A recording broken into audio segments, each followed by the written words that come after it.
Mending kalau punya anggota DPR-nya baik kayak Pak Dur. Kalau enggak, ngemis-ngemis sama pusat. Negara bukan punya pusat, negara adalah desa yang terhampar di seluruh Indonesia. Itulah pemilik saham terbesar negara.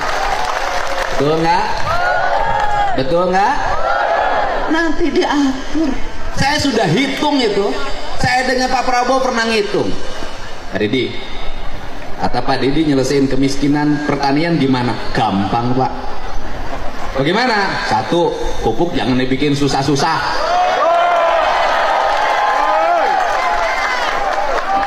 Ya jangan dibikin susah-susah. Bikin pupuk susah banget, aturannya banyak banget. Bikin yang sebanyak-banyaknya, negara rugi, nggak apa-apa, asal petani untung. Betul, yuk. Dua, saya katakan setiap buruh tani harus punya sapi. Bantuan sapinya jangan kayak kemarin-kemarin, Pak, dari Kementan, kurus-kurus, tua-tua, nggak mau hamil lagi. Itu saya bagiin sampai 2 tahun ke saya, Pak, nggak sanggup. Kenapa? Sapi saya nggak bunting-bunting. Mungkin sama kamu lakinya kurang. Kasih dong sapi yang unggulan, yang bibitnya gede. Kalau bisa yang dibagiin yang sudah bunting, di IB dulu sama kementerian, baru dibagiin. Betul nggak? Satu petani dengan Bu sebagai buruh tani atau luasan di bawah 1/4 hektar, kasih 5 ekor. Setelah itu kasih dana pendampingan, PPL-nya arahin, itu kotoran sapi jadi pupuk organik. Puterin begitu. Kemudian apalagi jamin kesehatannya, kalau sakit nggak usah susah. Bener rakyat pakai BPJS, bener, tapi banyak yang BPJS-nya nggak bisa bayar. Saya tuh kenapa kan dia ngomong gitu tiap hari, aku ngurus yang begitu. Masuk rumah sakit BPJS nggak ada, bayar dulu.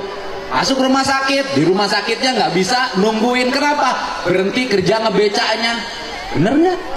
Nah, jadi gratisin itu pelayanan kesehatan. Yang berikutnya apa lagi? Bangun rumah sakit, jangan numpuk satu tempat. Ya, kabupaten harus punya rumah sakit rujukan, nggak usah operasi ke pusat kota, cukup di kabupaten. Turunin dokter-dokter terbaik di situ. Kemudian siapkan subsidi untuk apa? Kalau orang sakit, keluarganya harus disubsidi. Kenapa kan dia ngomong gitu? Suaminya sakit, bininya nungguin. Yang nyari duit siapa? Saya ngalamin, saya pernah punya kebijakan. Kalau keluarganya sakit, yang nungguinnya saya kasih uang saku 100.000 per hari. Bisa negara? Bisa. Bisa nggak? Bisa. Sekolah, bikin perguruan tinggi udah dirancang oleh Pak Prabowo kan sekarang. Sudah ada politeknik di NTT. Nanti terus begitu. Nah, kemudian kalau itu dilakukan, kemiskinan selesai. Orang miskin karena sakit, rumah sakitnya mahal. Benar gak? Orang kaya penghasilan 20 juta kena cuci darah jadi miskin. Benar gak? Benar gak? Ini problem. Terus kemudian infrastrukturnya benerin yang berkualitas di desa-desa. Jangan jalan dibangun sekarang, besok sudah rusak lagi.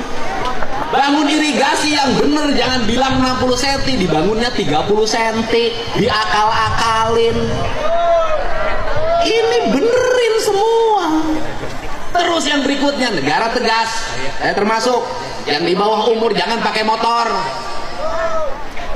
Saya sampai ngurus begitu, saya jadi bupati ngurus begitu, bikin aturan tidak boleh pakai motor ke sekolah. Kenapa? Di bawah umur pakai motor merusak hidupnya. Dia tiap hari kerjanya main HP sama motor-motoran, ibunya sampai hitam legam di sawah begini, rusak generasi.